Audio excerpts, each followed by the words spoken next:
Welcome back to the TBR Podcast. We're your hosts. I'm Kelcie. And I'm Bree. And if you're watching, I got bangs. I cut them myself this morning, so. They look so good. I'm obsessed. Oh. You'll see random videos of me not with bangs and then with bangs, yeah. Yeah. It's fine. Okay. What did we read? We read part 2, chapters 10 through 14. Yeah. Well, that's what we're discussing. We read that and we're discussing. Yeah. We read it and we're discussing. Yeah. Because what did we end on? Jesus. Standing in the doorway is Luella McCoy. Yeah. Who had just passed. Crazy. So right here, pause. Uh-huh. If you haven't watched part 1, part 2 of us deep diving, go back. Go watch them. Go back. They're long ones, but they're good ones. So grab your favorite little drink. Connections. There's foreshadowing. Yeah. And so spoilers for the whole Hunger Games universe and the whole book of Sunrise on the Reaping. So if you haven't read it all yet, what are you doing here? Hurry. Go finish that. Go finish. Snow probably saw that and was like, fuck. Flashback PTSD. Okay. So.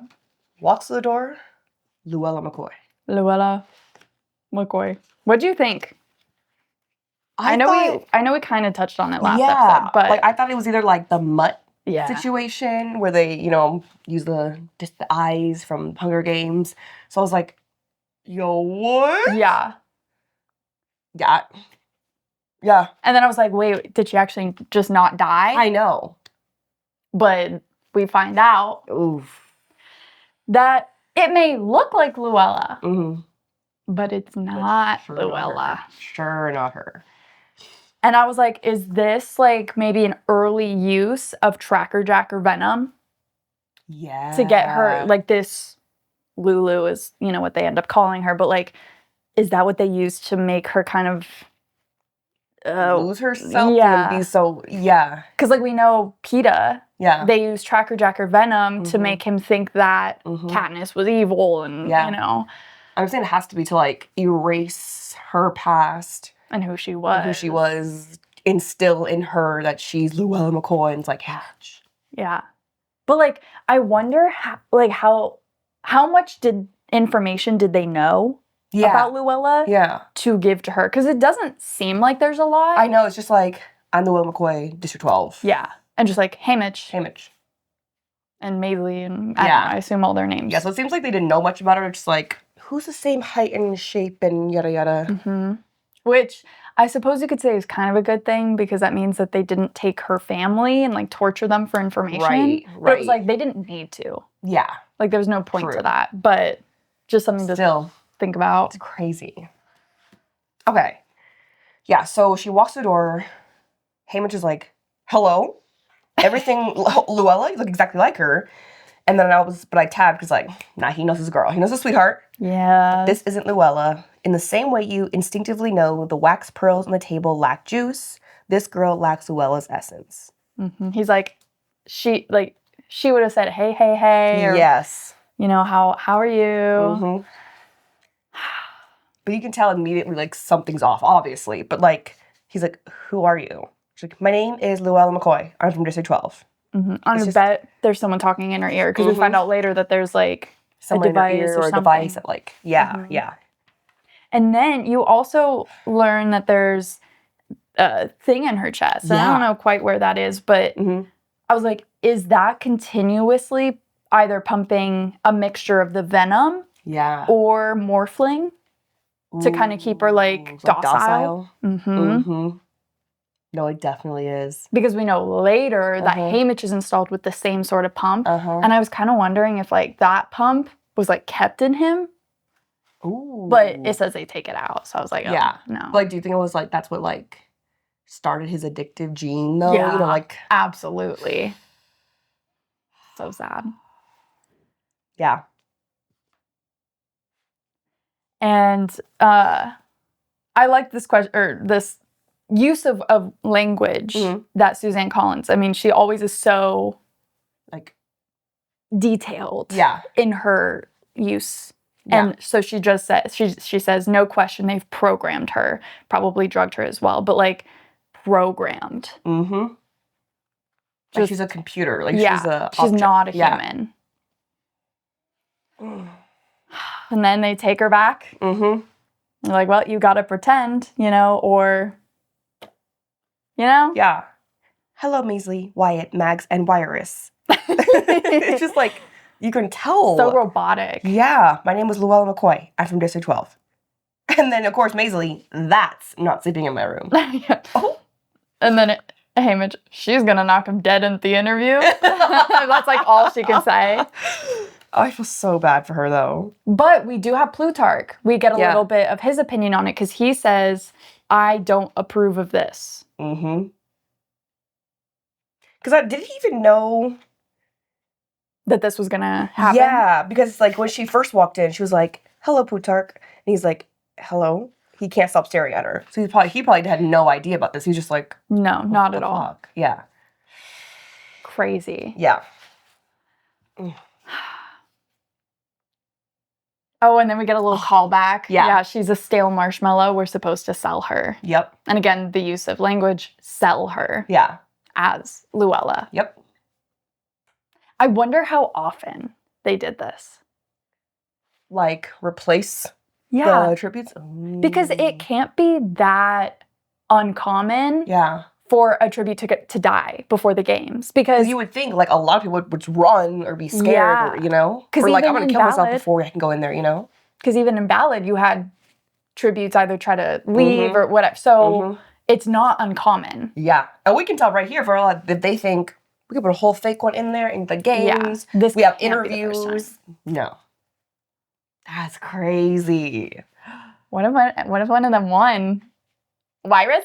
I'm just kidding. No, not my girl.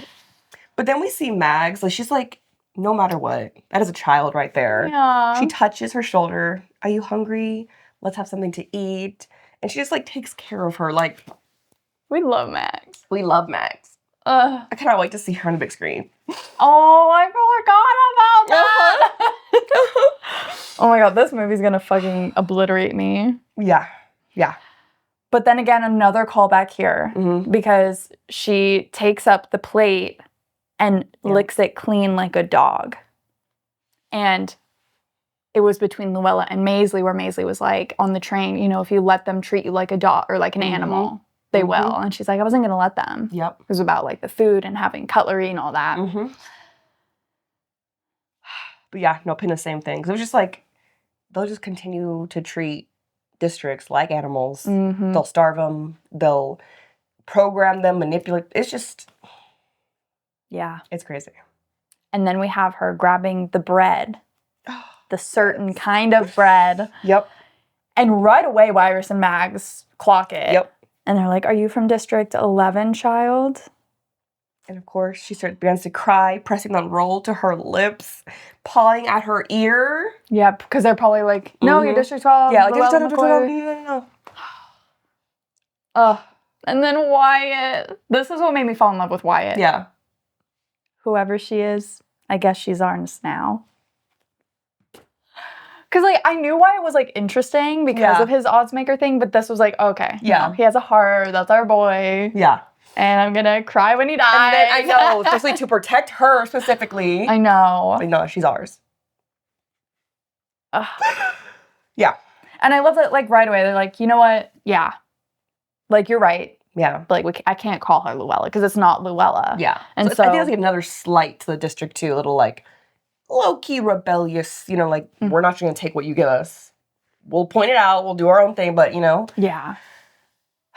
And I'm curious what Snow thought they were going to do. Like, do you think that he was like, yeah, no, they'll definitely have to, like, take her under their wing, or no, they're going to murder her on camera the first chance they get, and that's going to be, I feel like it's both. Like, it's a test. Because I feel like it's a test for Hamish specifically. Because, like, he knows how close he was to Luella. Yeah. So he was like, let me put, this fake girl here. Let me see what you're going to do. Plus, you already know, like, don't test me. So he's just like, I want to see what he's going to do. Do you think he would have wanted him to kill her? Yeah. I think so, too. Because, yeah. Snow. Just to, like, force his hand. And like, oh, whatever I'm doing now is because of you. Again, just, like, undermine any other plans they had. Or, like, make anything else that they did that could be seen as like hope or the spark of a rebellion just be totally squashed because they murdered their own. Yeah. I think that was like what he wanted. Yeah. Plus, like, look how powerful we are to make a whole fake person. Yeah. So whatever you thought you were going to do, look at the power we have here. Yeah. Like, we can replace you like that. Easily. Yeah. Which is so scary. Oh, my God. But then, yeah, Maisley gives the name Lulu. Mm-hmm. And I used to have a pet canary by that name, which, okay. Yeah. Mm-hmm. Oh, and then this is where you get the device with the pump. Mm-hmm. So that's just crazy.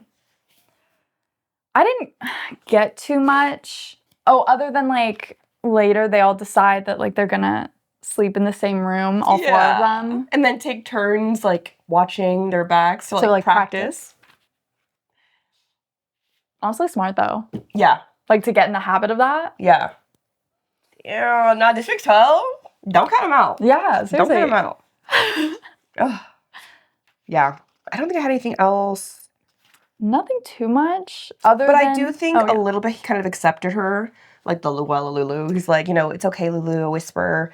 Sort of patting her side. No one here will hurt you. Just kind of like... Yeah.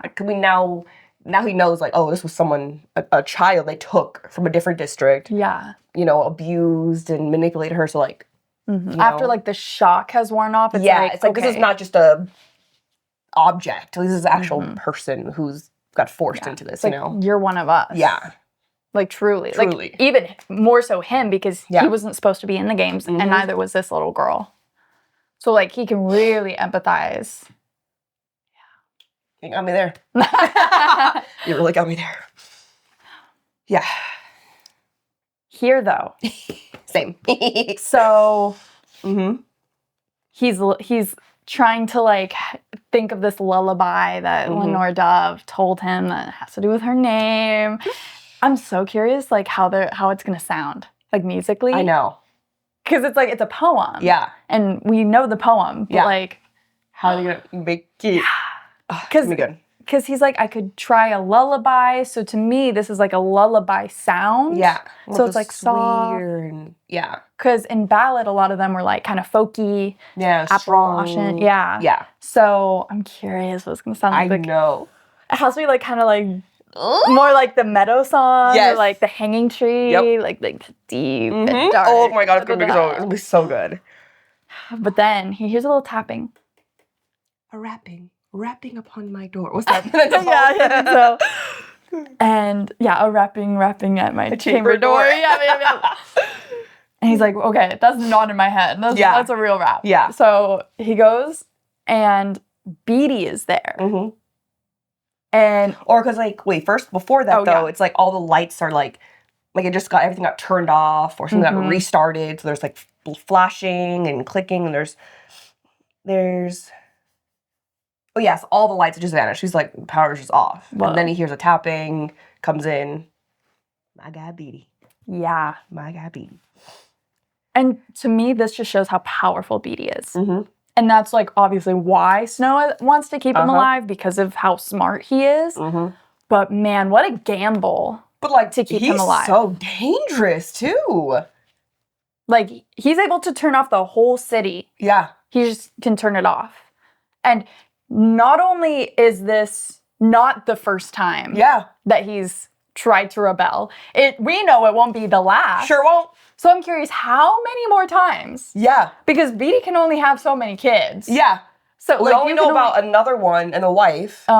We don't hear about this. So obviously something happened where he tried again. But like Snow should have learned after Ampert that wasn't going to stop him from rebelling. Yeah.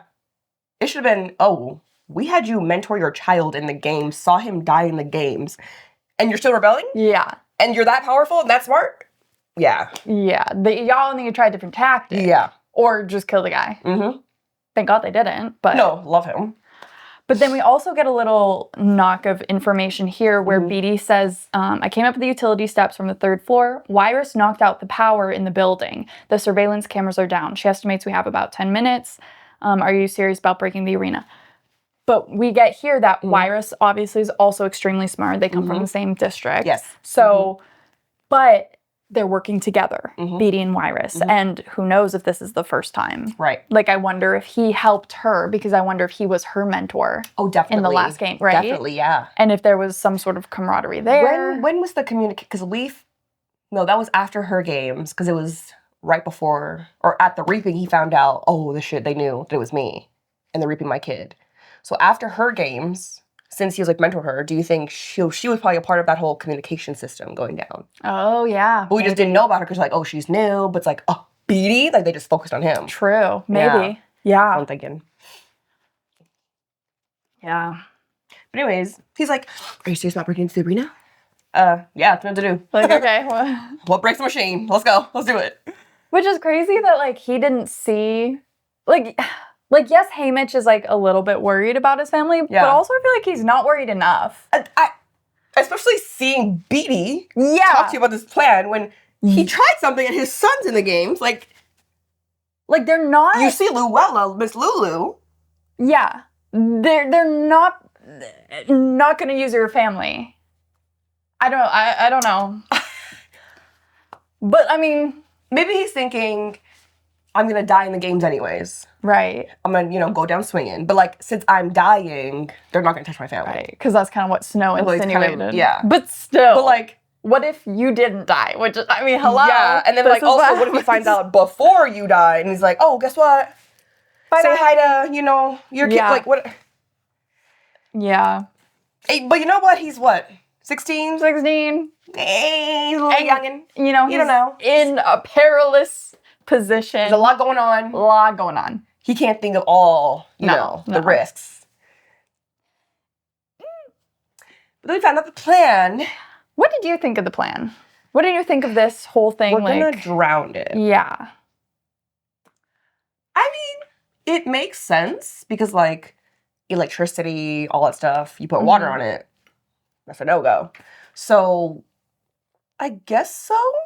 But also to find out, like, you have to go under the arena, like, outside the whole games to break it.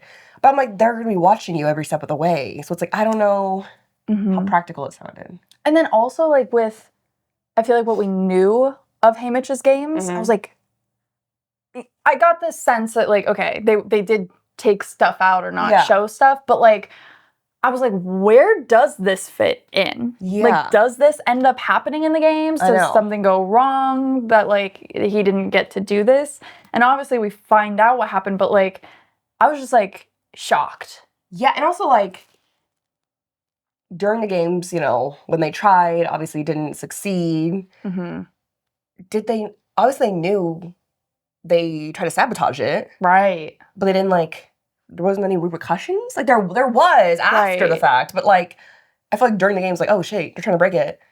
Send some mutts. Like, there's no way they're gonna, like, immediately try to stop, It was, it felt weird. Yeah. And we'll get into that more when we get to that part. But, like, yeah. But just for the plan, I mean, there's no other way, really. Yeah? Yeah.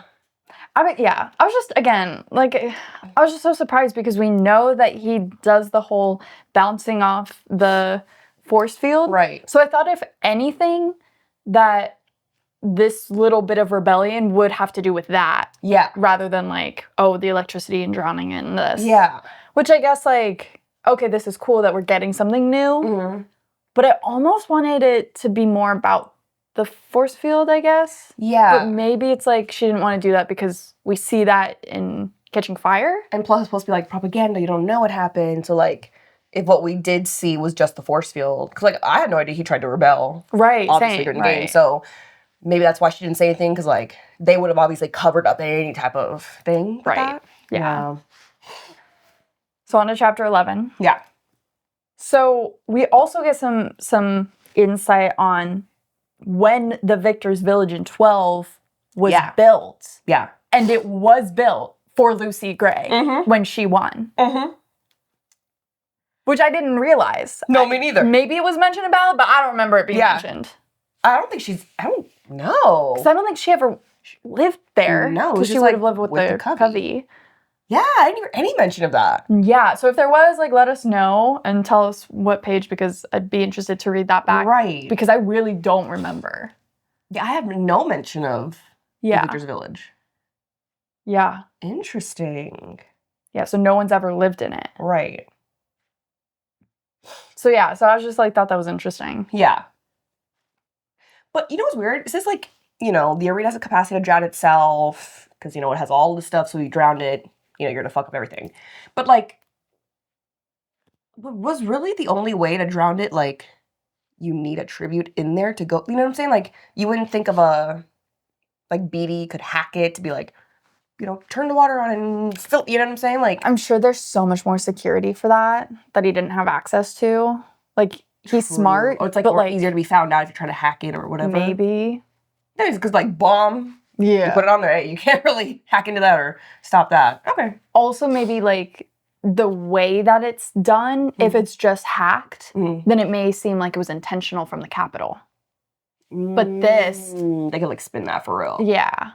That makes sense. Plus, there's probably like a straight shot to the water tanks. Obviously, we see there. Yeah. Which is like way more like security you have to go through. Okay. All right. Possibility. Yeah.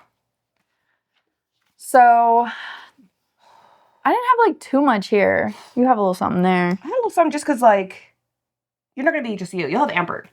Mm-hmm. So, Ambert's in on the plan. Yeah. Which I thought was crazy. Like, not really crazy, but just like... But a little crazy. Like your son. He's like, well, but you're already gonna die. Might as well do something. Right? But that's so great. Like, I don't know. To me, I would think like, my son is 12. Yes, he's a genius, but like, he's 12. Going into the Hunger Games, there's gonna be other, like, twice as many tributes. And on top of all of that risk, let's have him try to sabotage. Yeah, well, what sacrifices would you be willing to make? Beatty said all of them. Yep. Damn, you gotta respect that. You gotta respect that. Let's see. What did I have here? Yeah, I had a little something before that. So, okay, cool. Because it's Plutarch. Oh, no, okay. So Beatty says, okay. Haymitch says, I know the basics for the coal mines, but where am I going to get the fuels and bombs and to make it? Yeah, like how are we actually going to do this? Yeah. And Beatty says, we're working that out now, how to smuggle the materials past security. And I was like, we? Yeah. Who is we? I was like, is it Plutarch? Yeah, because we know for sure Beatty, Wyrus. Probably Mags. Ambert's, you know, part of the we, whatever. But, like, who else is involved in this kind of underground rebellion? Right, because I know, like, later there's, like, other people they have throughout the system. But, like, do we see them later? Do we know of them? Right. Plutarch's probably one of them, but, like, who else do we have? Like, how many? Because it can't just be Plutarch. Yeah. Like, there's no way. Right. Like, that's a great person to have in it, but, like, you need someone in this area and this area to really be able to take it down. To smuggle materials past security, you have to have someone who's, like, part of the game makers, I feel like. So in security. Yeah. Who can pass, you know? That's interesting. Yeah, so I'm curious how many people. Yeah, we're a part of this. Mm-hmm. Yeah. And you had anything else there? Oh, I was saying, like, that might be a little hint for later. Because, like, they cannot be set off unintentionally by you or anything else. To set them off, you will need to fully assemble the bomb correctly and light the fuse with fire. What does Haymitch have? A little thing. So it's like, one, is that like you know the writer's rule kind of where it's like, you tell the exact plan and then the plan goes horribly. Wrong. If you don't say the plan goes really well. So I'm like, oh, so is shit gonna go down and it's not gonna work out? Yeah. Or is it like, you know, the regular way they have it and he's like, fuck, wait a minute, flint strike, you know. So I was like, which one of those two? Yeah. But yeah. Okay, so possibly I can try and find out why about the rocks. If there is, I can handle that last one. Flint striker. Very clever. Never underestimate 12, as I always say. You do? Be nice if someone said something approving about us for a change. And Beatty says, I do. You don't think like the rest of us. You've done a better job of holding on to yourselves despite the Capitol. And I'm like, why though? Like, why have they done such a better job? Is it just because they are treated like the lowest branch or one of the lowest branch. Yeah, because I think they even said, like, even their security, which, like, you know, they have the peacekeepers, but it's, like, super lax. Like, they'll sell, like, smuggle the peacekeepers and whatever, but then they look at 11, way more peacekeepers, way more, like, policing there, which also, like, oh, not Suzanne, the Black community, she got it. Well, okay, I saw something else. Oh. That was about specifically districts 11 and 12 because they're two of the larger districts. Right. And they are also two of the most underestimated. Yeah. And if you look at District 11, it is a predominantly Black group of people. And in 12, you have the Seam people, which they're described as having like a darker tone in this. And a lot of people have said, oh, like maybe Native American or some sort of other like indigenous or POC. Yeah. And so it's like, okay, these are two already in our society and most, you know, history, that have been oppressed. Thank you. And so it's like, they know. Yeah. And they know how to deal. And they're going to be the ones to rise up because they've rised up in history so many times. I also feel like if it is like if she is trying to like hint at like Native Americans, I can see how 11 is way more policed and there's way more like, you know, all of that. And it's a little more like lax. But I think it might even be like, because we know what's going on with like the Black community, you know, Black Lives Matter, all the movements, but we don't ever hear much about Native American and just like in the news and stuff. So I wonder if that's like also, not that they're like, for like almost a little forgotten or like just so low key that we're, you know, why 11 so predominantly everyone knows, and then the Seam where it's all more laxed and still oppressed, but like we don't hear it as much because it's like kind of tying how we don't hear as much about the Native American community, you know? Yeah, I could see that. Yeah. But anyway, no, Suzanne? I know, and then I've seen a lot how people say that Suzanne writes all of her Black characters as like gentle, the most gentle and kind people in, you know, like you have Reaper and, or was it Reaper? Or in Lucy? Right? Ballad? Yeah. Was that? Okay. Yeah. I feel like I was mixing him up with someone else, but he was the one who did that, right? He was like pulling down and like kind of rested them, and then even Thresh and of course Rue, because Thresh like let Katniss live just for Rue, you know. Yeah, but like it's just like so refreshing to see that because they love writing, you know, the mad Black women, always like the Black like men scary, are just scary and aggressive, but like I love how she's like. No. That is my gal. My goddess. My goddess. Okay. So, okay, they're like, okay, time to go to bed. Everything's going to be switched back on. And Hamish is just like thinking. And he's like, oh, how Lenore Dove would love to know that, you know, if she knew I'd bested the Capitol and stopped the games, at least for this year. And there's glory in that, dignity. And if I did it using her flint striker, it'd be like we did it together. Painted a poster that no one could ignore, outsmarted the Capitol, and forced their citizens to see us as something other than mindless animals. Which we see later. Him and Lenore painted that poster with Katniss. Oh. Joe. And of course, Maze is like, yeah, okay, it's my turn, but what was that about? No, literally.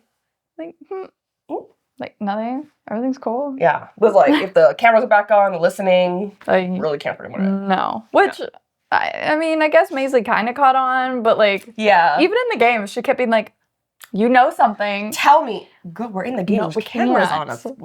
Shut up. Yeah. And then Lulu's up. And right away, I was like, yeah, okay. Like, is she going to be used to spy like the Jabberjays? Because, I mean, you know, she went from averting her eyes to watching us constantly. She's trying to piece together a puzzle. She's tugging on her ear a lot. And then Wires is like, that's probably a two-way implant, an audio implant. So they can tell her what to say, direct her behavior, hear what she hears. And then, of course, they were like, yeah, okay, we can gain advantage by telling her lies like the Jabberjays. Yep. And how we, Get that in there. Yeah. Mm-hmm. And then I was like, yep, still coming to bite snow in the butt. Literally, like, bro, let go of the Jabber date. Yeah. It don't work. No. Yeah. Anything else here? I mean, nothing too crazy. The only thing that I really was like, I kept noticing was how big the tokens were this game. Because is it kind of like a token, symbolism? Is it kind of like in that? Like that's why she wrote it like that? I don't know. Because I know the tokens were like a predominant thing. Everyone had one. Yeah. While in Katniss's games, it was almost like they forgot that you could even have one. Yeah, it was like, oh, we could each have a thing. It's just like a whatever. Because like, wasn't she like one of the only ones who had something? Like her and I think there was like Glimmer had something. I can't remember. But like, I think it was way more low key in the original. Yeah. And I wonder if it's because of this. Because the tokens were used against them. Yeah. And they've been used against them because, it was like they can't be weapons. Mm-hmm. But sometimes people were able to sneak stuff in. So it's like they've always been a little dangerous.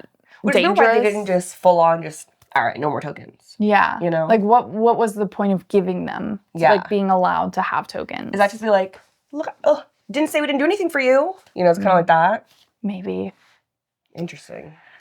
If you guys have thoughts, leave them below. Every single time. We love hearing you guys. Like, I love when we have some people who will like time mark it and be like, oh my God, yes, or no, like literally, I love having that. a conversation. We love it. Yeah. We love it. Yeah. Let's see. Basically, talking more about where'd it go? What did we just say? The tokens. Yeah. I think it was sweet though that one of the sunflowers that they had, it broke. Mesa came over. She started fixing it. Like, make sure we put glue on it. Da da da. And he was all worried because he was like, "All right, you don't come over. Well, we're trying to make an alliance with them." And then it's like she's the reason that they, aligned with them. So and then he sings a little song. I can't wait to hear that. I know. Because he doesn't even have to be a good singer. I know. All. Yeah. I thought that was sweet. And then, so they're still training, and here it says District 12 reunites with the edible food section, which seems heavy on the poisonous mushrooms. And I was like, a hint to the arena, because we know that everything in the games. Yep. Everything poisonous. is poison. So I was like, again, because Max was like, keep an eye out for that. Yep. And then, okay, where are you? You don't have anything? Okay. So Haymitch is thinking about Lulu. And he thinks, maybe she's the key.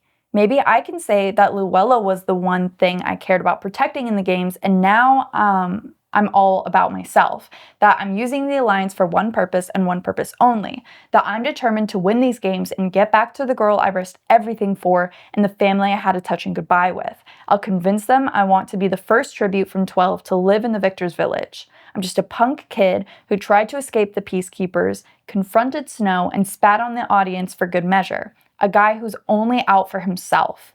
This is the only way I might be able to sell myself to the game makers without rousing suspicions about my greater ambitions. To paint myself as a selfish troublemaker who's determined to get home and live out his life as a rich and famous victor. Because he's like, I can't be with the group. Yeah. If I'm going to be causing mayhem and breaking the machine, they're definitely going to hone in on the whole two separate groups. Yeah. So I can break myself off from that, kind of hide in the shadows behind it. But I have to have a reason. So they're not like, no, what is he trying to do? So I just was like, so this is where his strategy of how he's going to act is solidified. Because we know, again, in Catching Fire, that Katniss sees that he kind of plays that, rascal, the rascal guy who's kind of a punk, doesn't care. And this is kind of where it does stem from, but we also know that it's been totally chopped and swayed. Absolutely.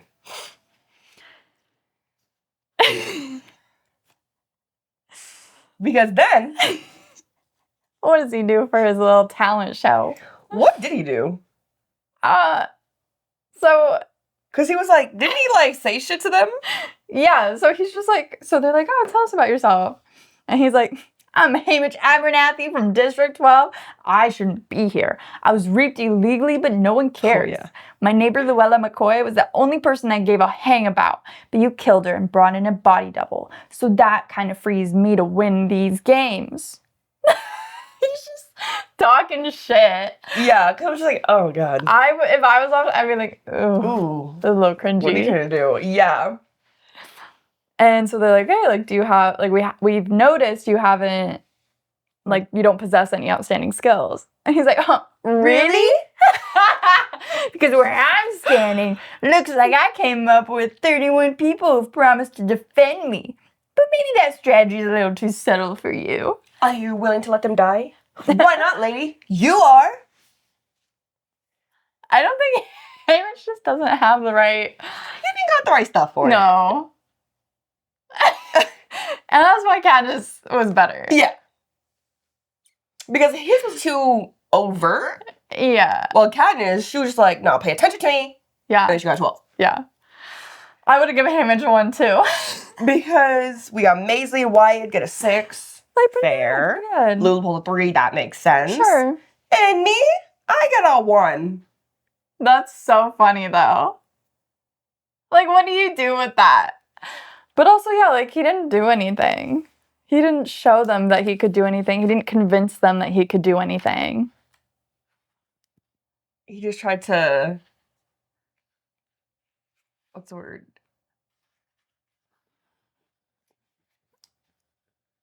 Yeah.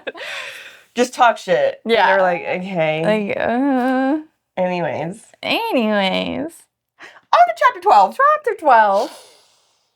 Oof. So I like this. Oh yeah, this was, I think, the quote that was earlier or something that you liked, but I caught it here. But how will she ever know that was only a teaspoon of trouble in my river of wrong? Because I think earlier it was like, yeah. Yeah. Okay, yeah. Mm-hmm. So I clocked it here. There we go. Yeah.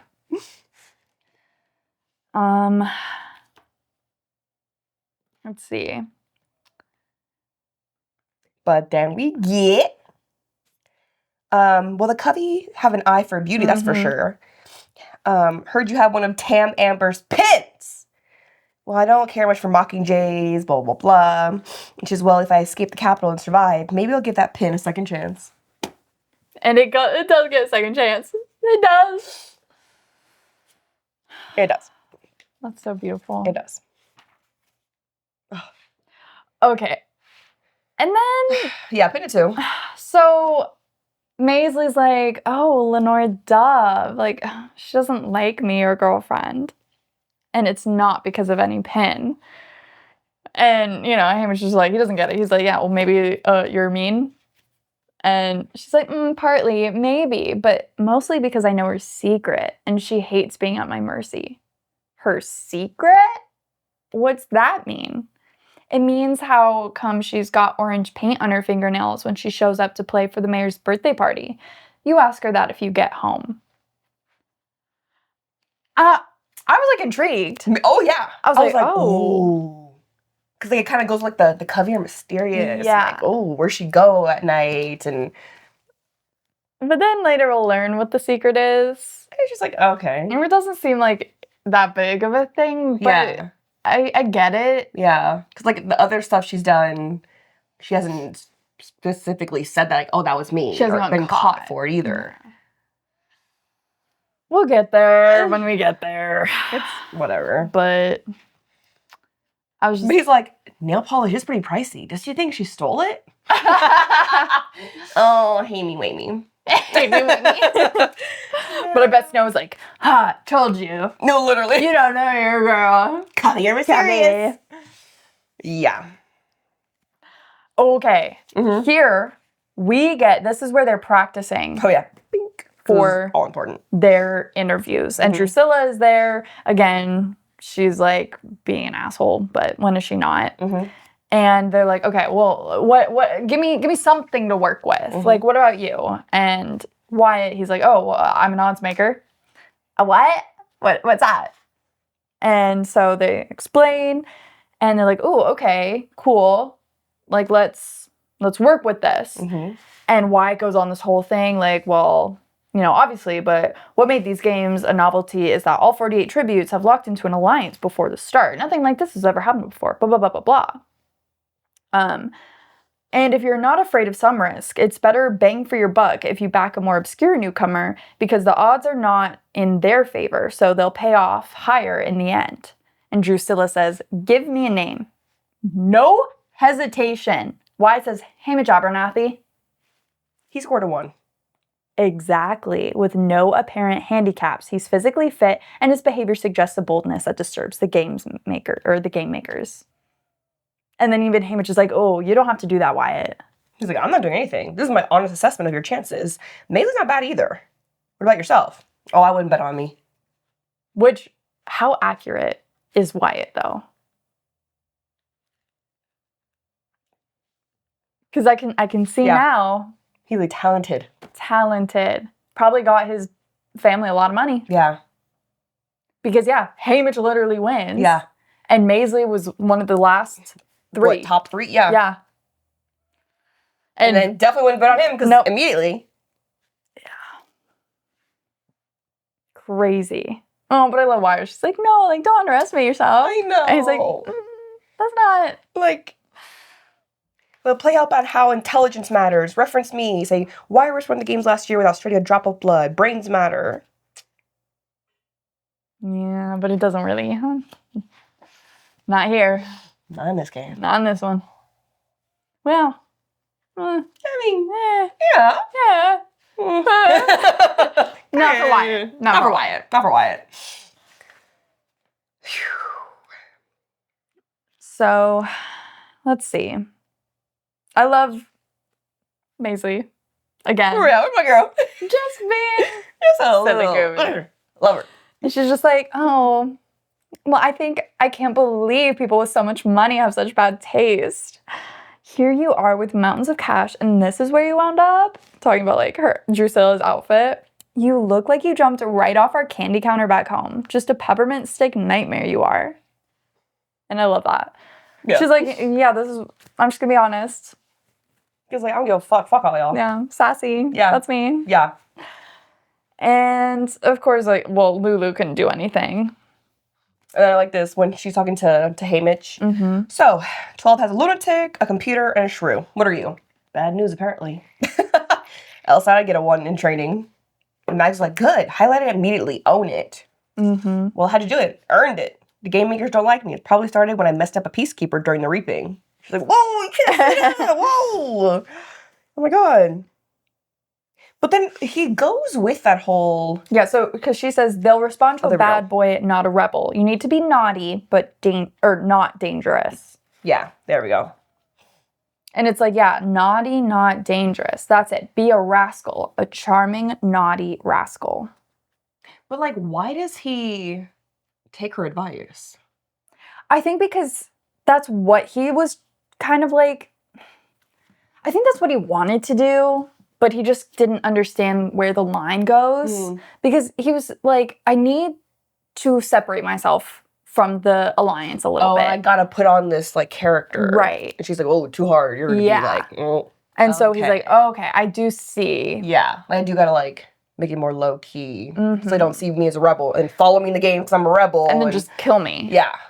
Okay. There we go. Okay, naughty, not dangerous. Mm-hmm. Oh, and then we get some lore about Magno. Where?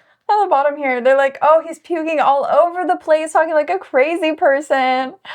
No, he's licking toads. And he's been licking toads since the war. Why would he lick toads? Because he's a reptilian freak, and he'll do anything to take me down. So they said it was since the war? Was that supposed to be like he has, like, PTSD? And he's, like, drugging him. You know, it's like that? I don't know. But then he doesn't give, like, I'm like, hey, Mitch, I need to drown my sorrows type thing. Maybe he ate frogs? Because, they were low on food. And then he just, like... And then he just kept... Because they do have, like, a... Yeah. Poisonous sort of thing that gives you hallucination, so he just got addicted to it because he was like, he had to eat him. I don't know. Yeah.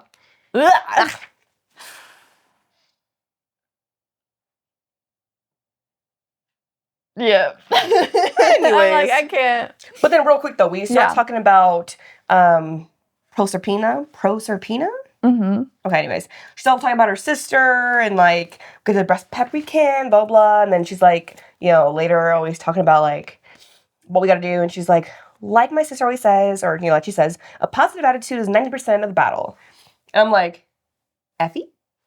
Did you wait? You thought it was? Yeah. I did not clock that. Yeah, because when I heard that, I was like, I can't remember if Effie had literally said that because I feel like she has. But then I'm like, that just sounds like something she would say. It totally does. Yeah. So I'm like, I wonder if she said that. So I'm like, nah, is it Effie? So yeah, I just did not. Love that. So then on to chapter 13. Yeah. We do find out right away. Effie! Yeah. And so here, again, Miss Suzanne Collins coming in with the name lore. Okay. And we know that she likes her Greek mythology.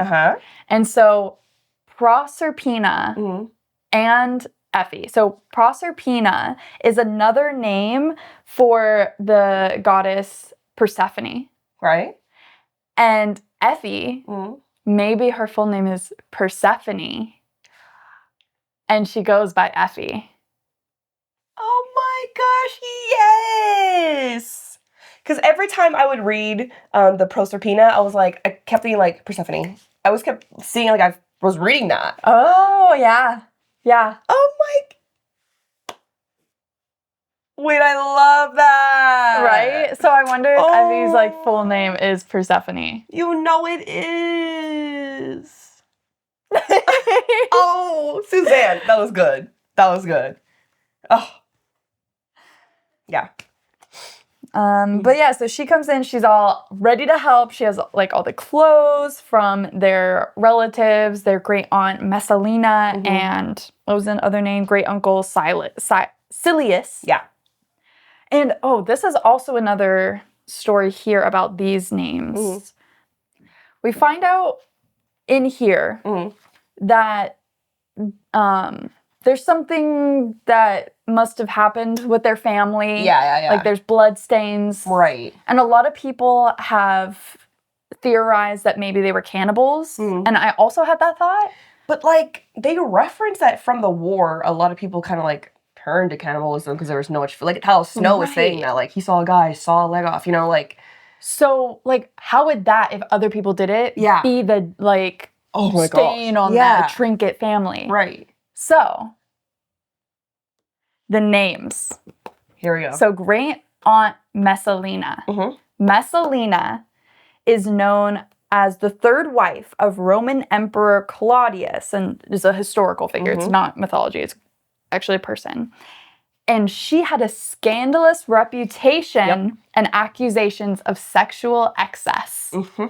So we know, because we know what Snow thought of Tigress having to turn to prostitution, that we know that any sort of prostitution, selling your body is looked down upon in the capital. Especially because like for the capital citizens. Based on her name, she was already married, but she just did prostitution for fun, basically, is what it was kind of saying. And I'm pretty sure there was something to do with her marrying Silius while still being married to Claudius, the emperor. Yeah.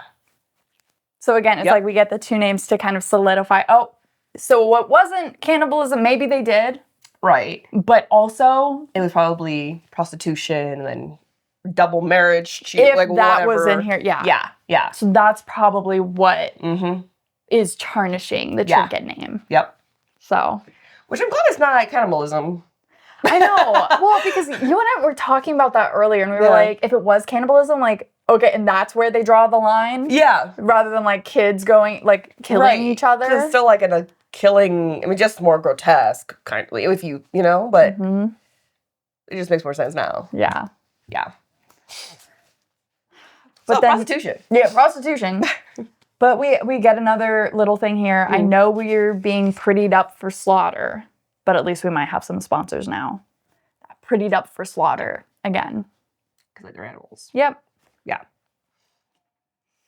And then this moment. What? I love this moment. I'm like, it's just girls being girls. Because they're like putting on makeup and Effie's like, maybe, a lighter shade of lipstick for you. And Maisie's like, oh, and tone down the blush. And Effie's like, oh, exactly.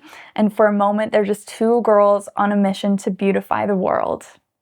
And like, they're getting opinions from each other like, oh, like, I think maybe a peach. Like, oh, much better. I was like, hold on. Oh, this is perfect. Mascara, is it okay? Yeah, it looks great.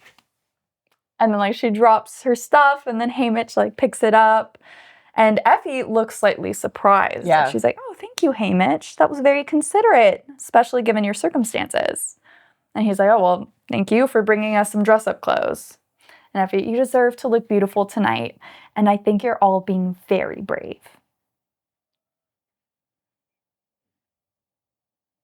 It's just like, I love how like they were already, not friends or anything, but like. There's a connection there. There's a connection. And it's not a hostile. Yeah. And it's not brought under, like, he's not scrutinizing every single thing that she does, kind of like he does with Plutarch. Yeah. Like, this comes from a background of just like, oh, you're a person, I'm a person. We're treating each other with respect. It almost reminds me of, like, Katniss and her prep team. Yes. So I feel like it's a kind of a parallel to their, like, at times they'll be like, oh, that was really, good of you to say. But then he's like, oh, okay, well. You're just brainwashed. Brainwashed. Yeah. Because even Katniss, she, in Mockingjay, defends them against Gale. Yeah. And is like, they don't know any better. Yeah. Because you can really see here, like, this is just brainwashed and propaganda at its, very top. Obviously, they had way more privileged life, so they really don't know. So you can't, like, hate them for that, But you can still see, like, they're still good people, Yeah. It is hard to, like, distinguish that line. It's like, should I hate them? Yeah. Should I still not like Effie? Right. But it's like, I can't. Yeah. Because we love her. It's like, I'm still a human being. That's still a human being. Based on our situation where we are. It's just. Yeah. Yeah. Oh, and then I love here, so they're talking about the interviews. They're televised live. And Drusilla makes sure to tell them there won't be a delay since there's no potential for an uprising in the Capitol audience. So don't mess up. But yeah, interesting. Yeah, to point that out specifically. Yeah. Oh, and then yep. So Beatty's trying to like secretly talk to him while they're eating food and like giving them the rest of the plan. And then he's about to say something important because so Haymitch is like, oh, does Nine know the plan? They do not. Ampert will scavenge one from their person, talking about the sunflowers. They have the explosive, or or move if he can get them, or more if he can get them. It never hurts to have a spare, and if Ampert fails to show, Beatty's voice breaks a bit. We both know why Ampert might not be able to reach me. For a moment, he examines a pea-sized tomato under his glasses. We've also replaced the what? And then his little ducklings come up and start talking to him. He's like, and of course, immediately Beatty walks away. Yep. What else? What else did you replace? But we know later. We know later that was Maisley's necklace. Which is crazy, but I was just like, at the time, I was like, what? Yeah. What did you replace? And I know it's going to be important because, somehow the sunflowers aren't going to work or they're not going to be able to get him. And he needs that replacement. What was your replacement? Yep. Wow. And it's his District 6 doves. Little Wally. I'm not prepared. I'm not. And I just like them talking and Haymitch is like, yeah, listen, I'm going to be a real jerk in my interview. It's something my team worked up, but I will never hurt you, okay? Or any of the newcomers. That's a promise. We know that, says Welly, eyes full of trust. Too much trust. Stop! At the end of the day, he won't be able to protect them. I know! And they're going to be like, nah, Haymitch's going to protect me. I'm good. Especially when we find out what happens with Welly. I'm done. This movie. The movie's gonna fucking murder me. Oh my god. I'm telling you, after November 20th, next year. Don't look for me. Don't look for me. You know where I'm gonna be. Don't talk to me. But then what do you think about this whole Lulu with the snake situation? Fucking weird. Yeah. So... Is it trying to be like the whole snake and mockingjay? Like it was giving Lucy Gray. Right. But why? I don't know. Yeah. I was just like, Snow probably saw that and was like, fuck. Flashback PTSD. Fuck the covey. Fuck the covey. Because, like, but her and the snake. Why'd they let her keep it for the interview? I know.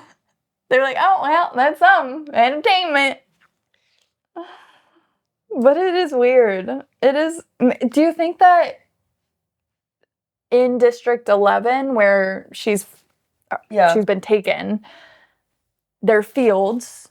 There will definitely be snakes, son. So maybe she just really likes snakes and she feels comfortable with them and that's kind of coming through?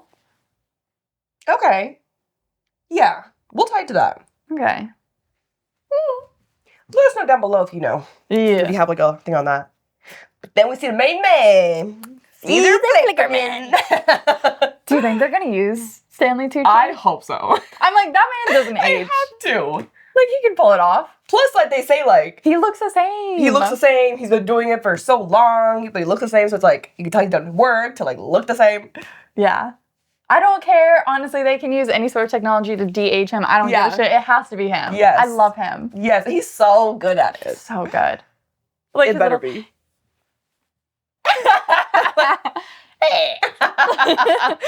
God, I love that guy. So yeah, I hope it's him. Yeah, that'd be awesome. I haven't seen anyone talk about the casting for Caesar. I know, because they're just like, oh, it's gonna be him. Maybe. Tucci. I guess. Yeah. Hopefully. I feel like, there are 3 castings that we can all agree on. Kiefer Sutherland. Yeah. What was his name? The original Plutarch's son. Yes. And Stanley Tucci. Yeah.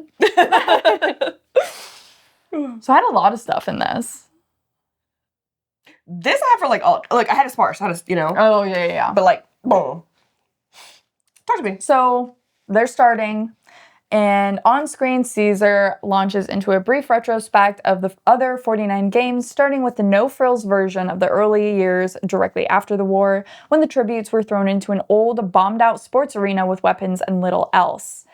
I watch carefully when he talks about the 10th games being a turning point, as that was the year District 12 had a victor, but they only featured the introduction of betting, the sponsors, and the rickety drones that dropped food and water to the tributes. So, obviously, Battle of Songbirds and Snakes. No reference of Lucy. Mm-hmm. And from this point on, the games evolved from pure punishment to unapologetic entertainment. Mm-hmm. The original sports venue was abandoned as the game makers began to use existing settings in the wild or bombed out towns and such, introducing an assortment of mutts and a variety of weapons. Mm-hmm. The 25th games, the first quarter quell, proved particularly heinous as the districts were forced to choose their own tributes rather than relying on the reaping.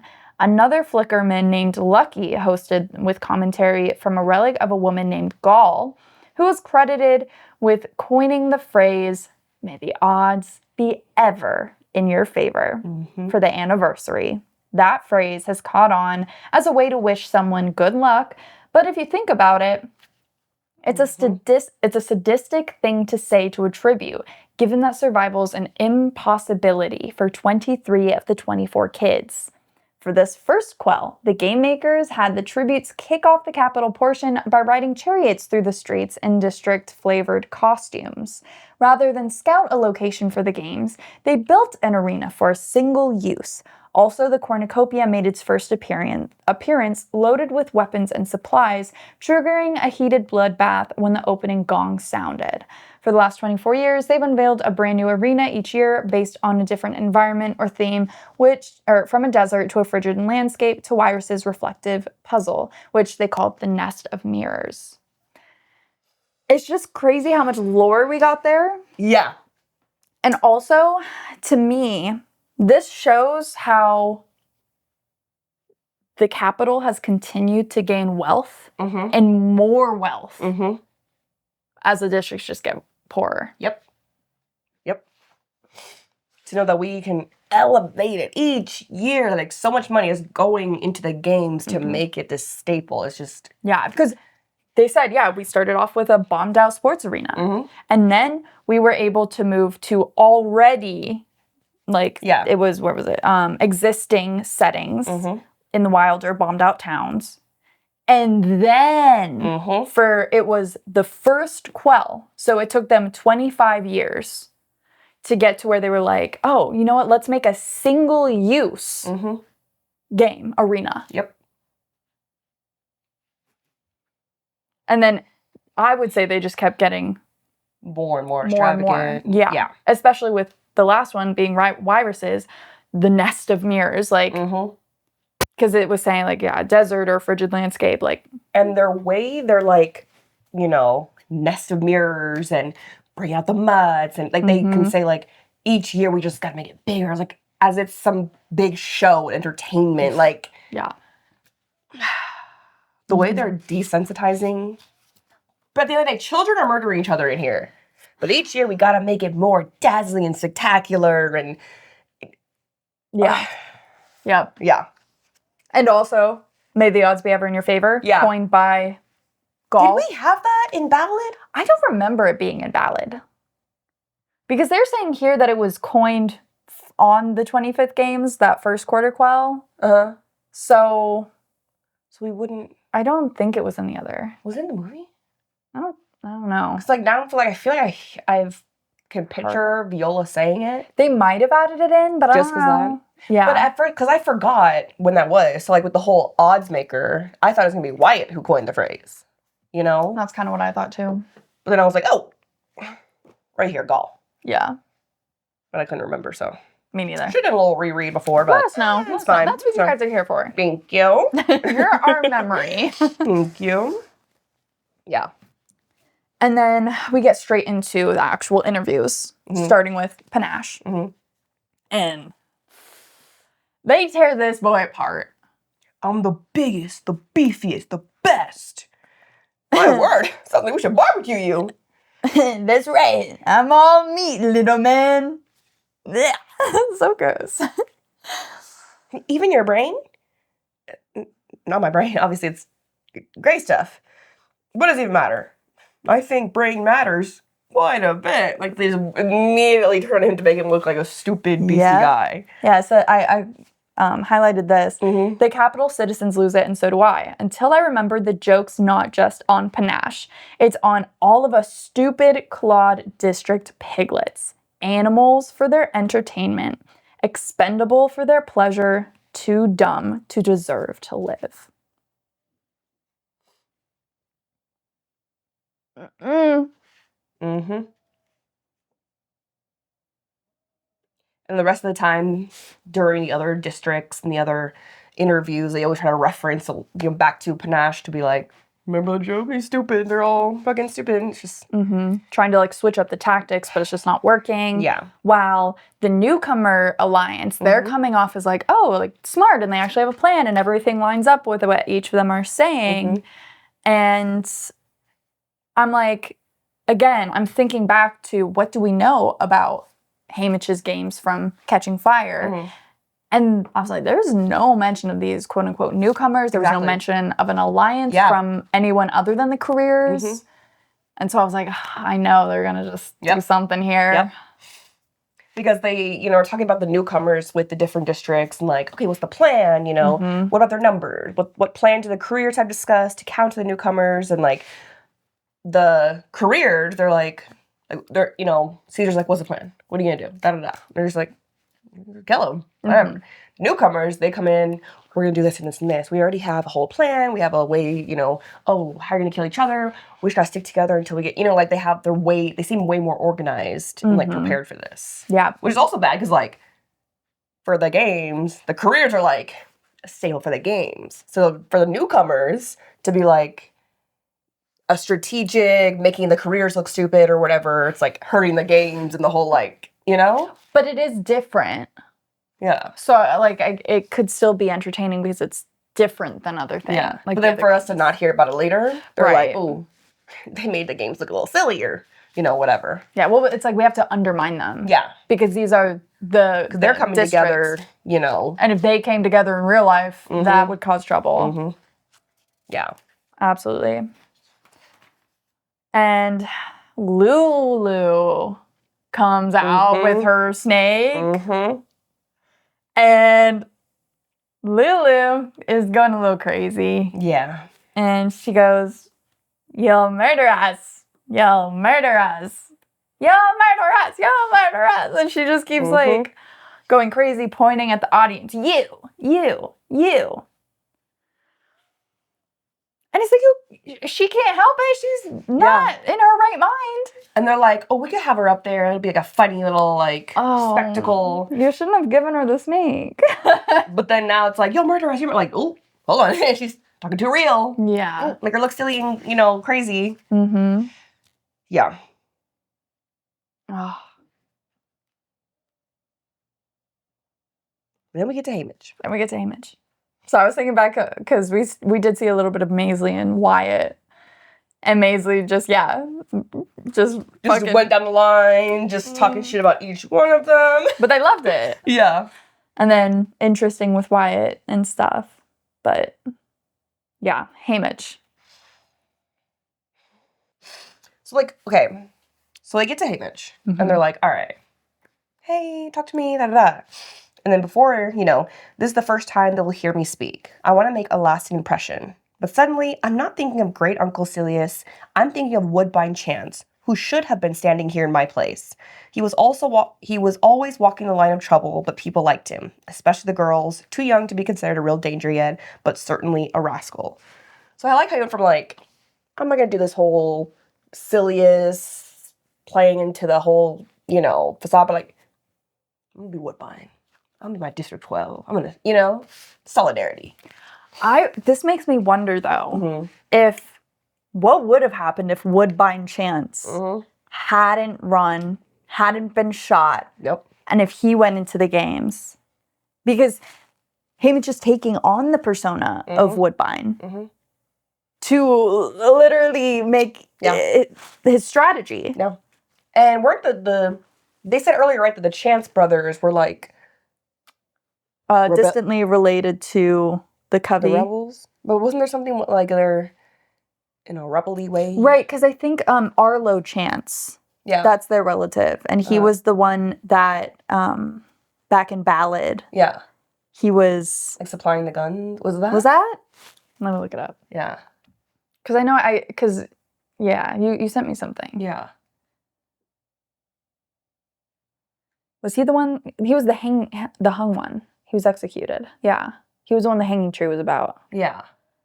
But what did he do? Yeah, he was just a rebel soldier, it says. No, it's Chance. Yeah, Arlo Chance. He tried to sabotage coal production at the mine with a bombing. Oh, ended up killing a few people. Mm-hmm. Yeah. Okay. Yeah, okay. Back to this then. Yeah. Okay. So he's like, let me be Woodbine Chance, right? But then, you were saying, but if we think about where Woodbine Chance came from, kind of stemmed from rebels who also tried to bomb a thing. It also didn't go right, which could also be it didn't go right here. But, do you think because he came from that line, I don't know if it was, we're all rebels, but, because he came from a rebel, would he have been in the same thing? He would have done the same thing Haymitch? Try to break the arena? I mean, yeah. If he had the courage to run at the reaping, then I think that he would have. Yeah. Do you think it would have worked? No. He didn't have the flint striker. But it is interesting because here we do have some exact dialogue that we did see in Catching Fire. So this line specifically, I don't see that it makes much difference. They'll still be 100% as stupid as usual. So I figure the odds will be roughly the same. But they cut out I'm speaking of the careers, of course. They cut that out because had to seem like he was talking about everybody. Yep. That's crazy. So most of this, we don't know. Because I think that was it really was just that one little line. Yeah, because then he starts talking about peacekeepers, and I used to, you know, sell them, like, whatever, The liquor. and liquor, and then Caesar puts the cherry on top with, "This one's a real rascal, ladies and gentlemen. Hamish Abernathy from District 12. May the odds be ever in his favor." But yeah, and he's like, "Yeah, I'm pretty sure Drusilla planted the word rascal, but like, hey, I'll take it." He's like, "I feel I've earned it." Yeah. Rascal. Yep. But they did it. And then you know what's funny? A little lore. Like, Yeah.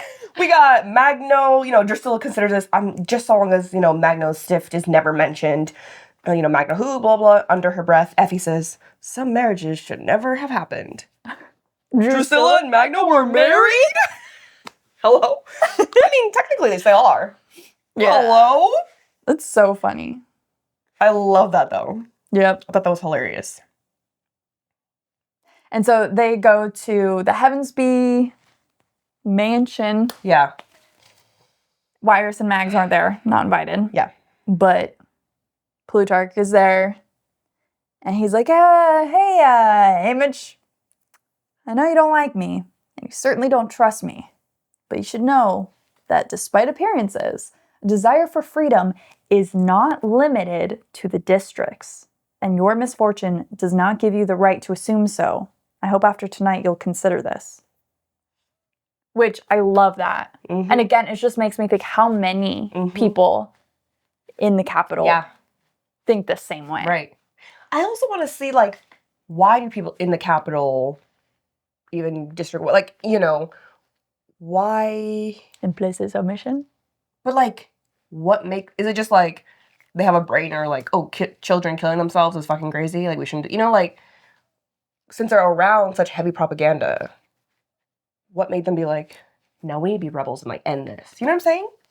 Can we see how Effie is, like, it's just an honor, it's what we have to do for, you know, patriotism, da-da-da, and, you know, the other ones are, you know, there's no luxury without peace, or, you know, whatever the bullshit is.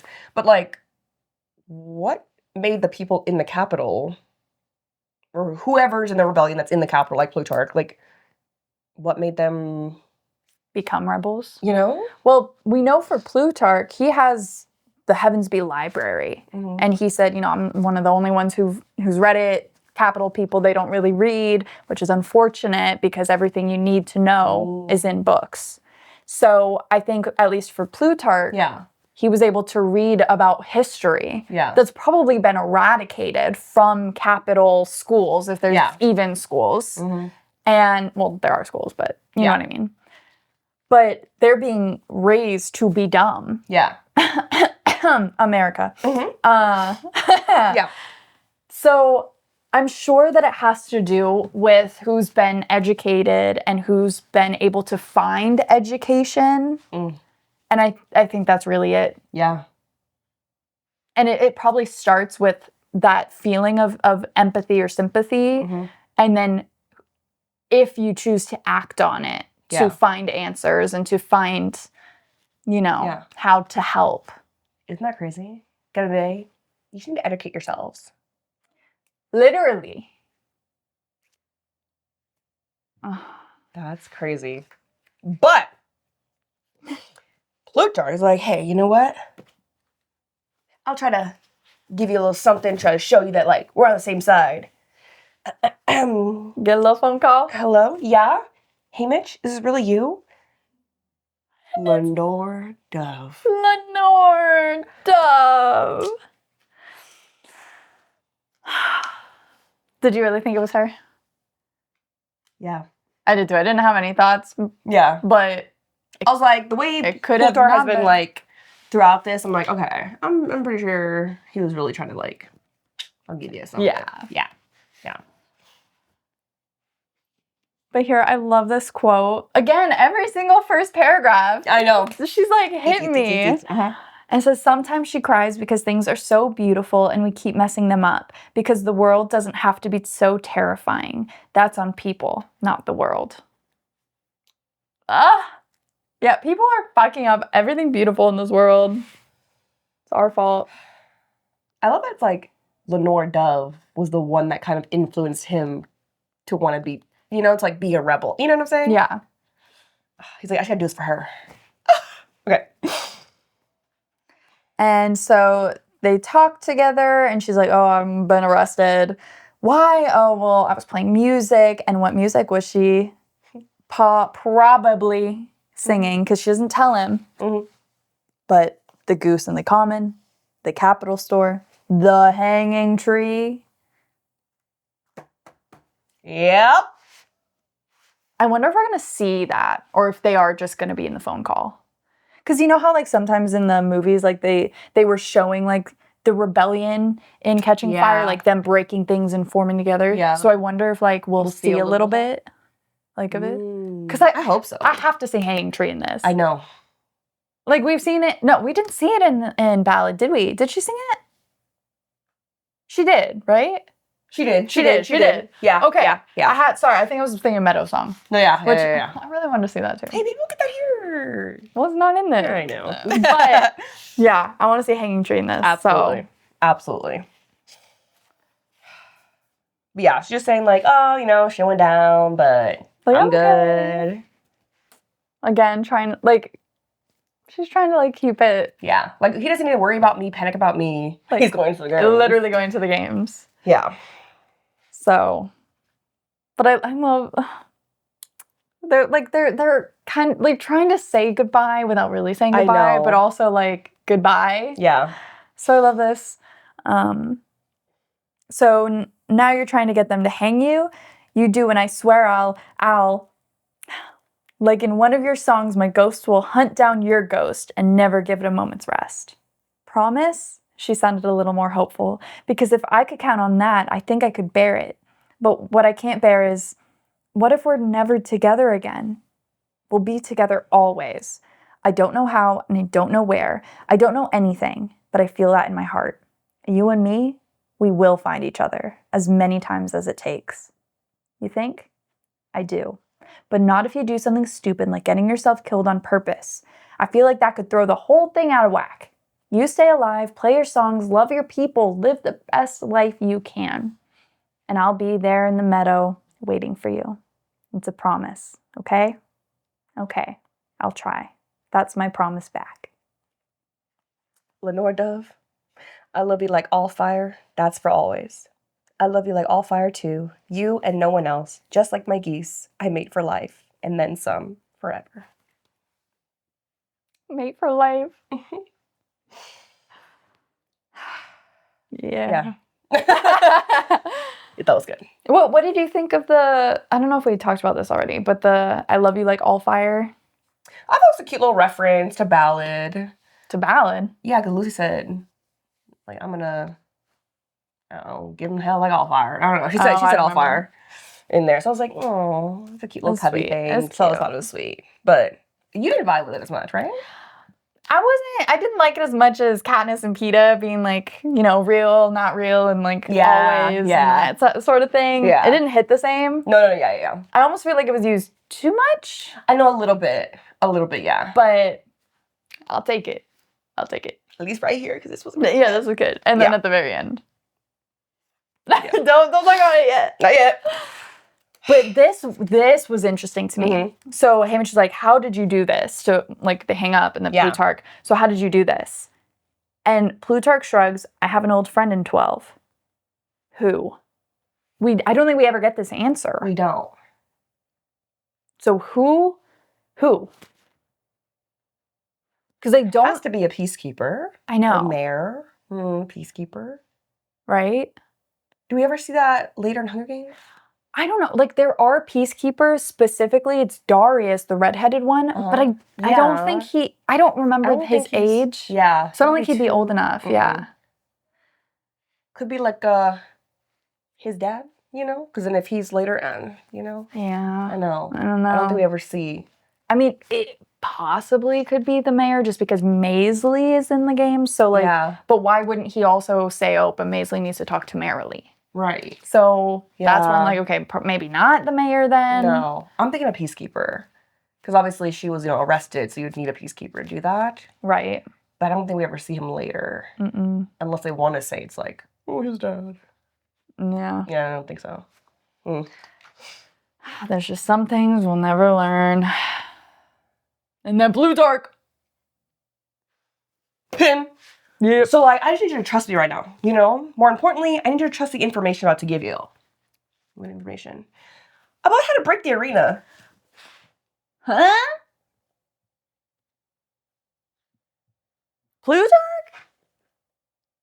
About how to what?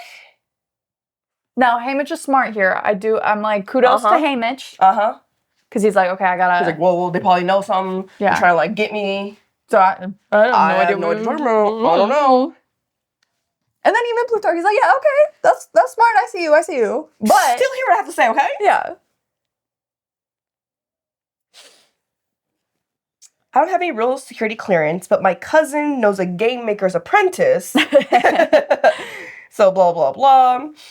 Spent a night getting him drunk. The most useful piece of information I got was that the arena's sun is in sync with our own.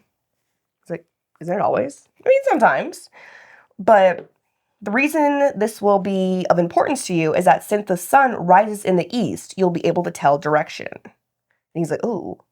Oh, BD said the tank was in the north. If it's true, this is essential information, but I can't act blasé. Because I would assume that anyway. Like, you know, whatever. And then another thing, about a year or two ago, the Committee of Game Makers asked to tour our conservatory and gardens. The Heavensbees are known for their collection of rare flowering plants. I gave them a tour. I stepped out. I overheard them discussing the opening of the berms. Berms? It's what we call our gardener calls those mounds of earth. You know, plants and flowers on them. And if the game makers are planning to open them in the arena, then something's either going in or coming out of both. Mutts. He's trying to tell me that the mutt portals are going to be concealed by berms of flowers.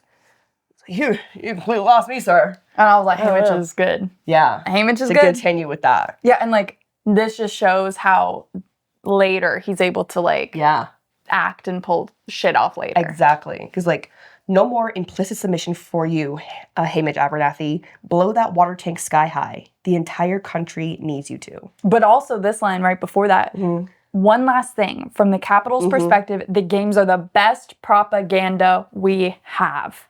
You tributes, you're our stars. You carry it out. But only if we control the narrative. Don't let us. Give me chills. But it's crazy to see just how, like, rebel Plutarch was. Yeah. I was like, Plutarch's been trying to break the game since day one. Yeah. And, like, hasn't been caught. Because, like, later, you know, he's one of the big guys, able to help Katniss. Mm-hmm. So, like, he is really good at towing that line without, like, sacrificing his morals too much, you know? But being able to, like, still help them and give them critical information while it comes back to him. Yeah. And also here with Plutarch saying, yeah, like, I spent a fortune the other night getting him drunk. I'm pretty sure Haymitch uses that tactic later in Katniss's games to, like, get, like, maybe it's just in the movies, like, we see him, like, chatting up some people and, like, handing out drinks. Yeah. You know, to get sponsors. Yeah. So it's, like, again, I'm so curious how Plutarch and Haymitch's relationship grew. Because they probably had to keep it low-key. Absolutely. Because, like, one, we had to make sure Haymitch, you know, by himself, the drunk, we can't think of him at all. So I wonder if Plutarch almost, like, coached. I mean, not that he really needed to coach him, but since he's so unassuming and like, oh, it's just a drunk, they just turned 12, but like to know the pivotal role he played in all of this, I wonder if Plutarch kind of gave him. Or Haymitch just watched. Or just watched, learn from him. Exactly, which I do think we've seen a couple instances, like, you know, how to calm down the Effie by him calming down Drusilla with the compliments and stuff like that. So I definitely think Suzanne put that in there to show, like, he's watching him and doing what he's doing, you know? Yeah. And then I can't help but think of Pa's directive to Saoirse Whitcomb. Seems like a lot to lay on my doorstep. Fix this mess for us or else. I was like, but he doesn't. Katniss does. But you could say he did. Yeah, but it was Katniss. It was Katniss. Oh. Wow. Isn't that crazy?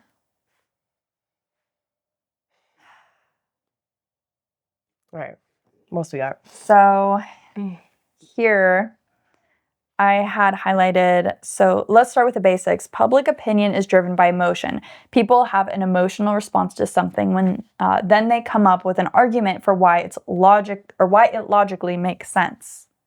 Because they're talking about, okay, how are we going to do these? They're filming propos, whatever, propaganda, because they didn't get to. Yeah. But now it's important that they do. Mm-hmm. And so they're like, okay, so how do we do this? How do we sway? Yeah. What are the tactics we're gonna do? And this is later, but where is it? We do get some. I'll wait. Okay, wait. I don't know where to go to. I'll just go over here. Yeah, but then dinner problem was like we gotta make sense, emotion. That's how kind of Loki's saying like how you gotta control the narrative, not us type thing. Why it's like, but they hate all of us. They're watching us kill each other for entertainment. But then Plutarch's like, no, they don't see it that way. Supporting the Hunger Games is their patriotic duty. So you can see how much propaganda has influenced them. But then they're like, whatever, we're their enemies, blah, blah, sure. But they have to root for someone. Why not you? In fact, I think the capital audience finds you much more engaging, oddly enough, because you're not trying to appear to be like them.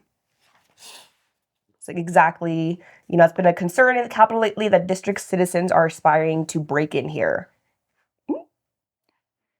Because here, we get that mention of their capital-born folks signed out there who've got mixed families they want to bring here now. So we talked about this in one of our earlier things. I'm not sure. I guess maybe not, but I think... You don't think? I don't know. I'm trying to understand, how is Arlo Chance, Woodbine Chance, how are they related to Lenore Dove? Is it through the Covey? I don't know.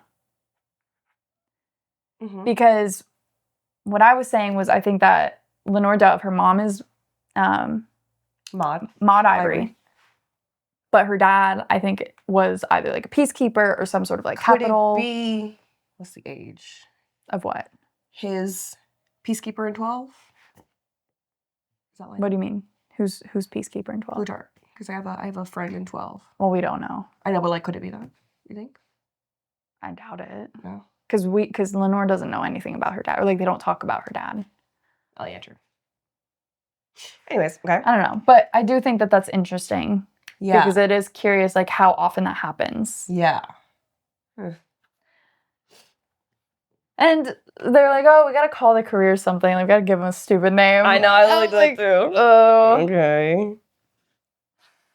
And I didn't really like... the near beer. Yeah. That's funny. Yeah. I mean, the way that they kind of twisted it, because then they kept, like, going off of that, like, just, okay, the rhyming thing, all brag, no britches, all bluff, no aces. It all, like, fits, like, their thing. It's cute. That was cute. All bark, no bite. But then again, I love that Effie is still helping them try to do stuff. She's like, big leather? Girl. It's cute. Yeah. But this is what I want to talk about. Yeah. So Plutarch seems genuinely happy, saying he's going to be able to edit the clips together into some fine propos. I don't know how to say that. I know. He sighs when he mentions the tools that were abolished and incapacitated in the past, ones deemed fated to destroy humanity because of their ability to replicate any scenario using any person. And in mere seconds, he snaps his fingers to emphasize their speed. I guess it was the right thing to do, given our natures. We almost wiped ourselves out even without them, so you can imagine. But oh, the possibilities. AI? AI. Yep. It is crazy how even in this universe, they were like, yeah, we have to get rid of AI. Yeah. Because it's so fucking dangerous. But then here, like, it could start horrible shit. Like, you can't trust anything. But it's kind of crazy to say that the Capitol were like, well, we really can't use that. Yeah. you could control a lot of things. They're like, it can get out of hand. It's too much. I know. It's also like, that's where you draw the line too, though. It's there. Like, if you change everything about how the cut of the games is, but AI is too far. Right. Whoa, we can't fake that. We need the real stuff here. Except they'll give you a fake little Luella. Right. Crazy.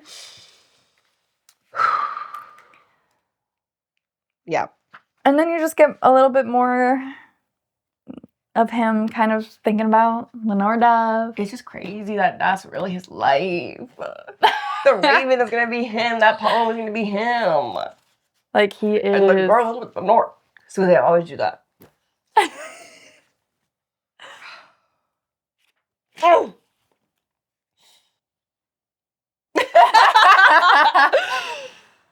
And that's it for this? Yeah. He just ends on thinking about the poem. Yep. But he's not really seeing that poem is going to be you. This is right before we're going to go into the games. The games are about to begin. Yeah.